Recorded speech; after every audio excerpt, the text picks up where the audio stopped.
Assalomu alaykum YouTube kanal kuzatuvchilari, kanalimiz a'zolari. Mana 2-dekabr haftaning seshanba kuni navbatdagi gazet blogimizda Namangan viloyati Toshbuloqqa jo'natyapmiz. 2200 ta zakasimiz bor edi. Xohlasa mana birinchi reysini jo'natyapmiz. Andijon, Farg'ona, Namangan bo'ylab 16,5 ming so'mdan dastavka qilib beryapmiz. Kimga shunaqangi quruq gazet bloglar kerak bo'lsa, bemalol ekrandagi raqamlarga murojaat qilishingiz mumkin.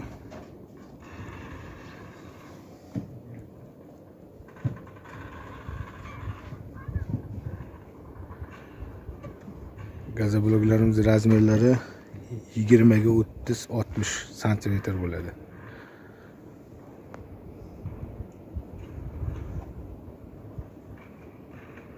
Bizim manzil Namangan viloyati To'raqo'rg'on tumanida joylashgan. Kimga shunaqangi quruq gazet bloglar kerak bo'lsa, uyingizga yetkazib berishi bilan 16,5 ming so'm dastavka qilib beramiz.